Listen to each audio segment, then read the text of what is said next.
এটি প্ৰেমৰ কবিতা। ফেচবুকৰ নীলা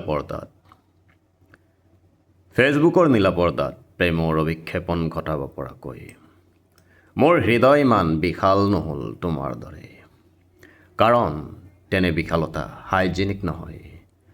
আল্ট্ৰামডাৰ্ণ ফৰ্মুলাৰ আওভাও পাবলৈ সক্ষম নোহোৱা মোৰ দৰে ডিছকুৱালিফাইড এটাৰ আউটডেটেড হৃদযন্ত্ৰৰ বাবে, অথবা মডাৰ্নিজমৰ লেটেষ্ট ভাৰ্চনবোৰ গ্ৰহণ কৰিব পৰাকৈ নিউলি এডেড কনচেপ্টবোৰৰো অপৰিপন্থী নহয় গ্ৰীনেৰী টেষ্টত অভ্যস্ত মোৰ একঘামী হৃদয়খন।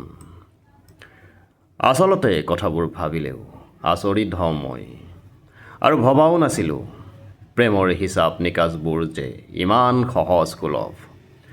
ক্লিক কৰিলোঁ আৰু লাইক কৰিলোঁ, আউটডেটেড হ'ল, ব্লক কৰিলোঁ।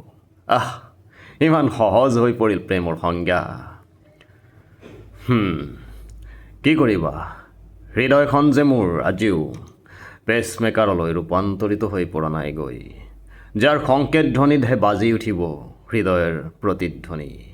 সেয়েই চাগে আজিলৈ পাহৰিব নোৱাৰিলোঁ মই তোমাক। সঁচা ক'বলৈ গ'লে ফেচবুকৰ নীলা পৰ্দাত নৱপ্ৰেমৰ অভিক্ষেপণ ঘটাই তুমি আঁতৰি গ'লেও হৃদয়ত মোৰ আজিও তোমাৰ এই প্ৰতিধ্বনি।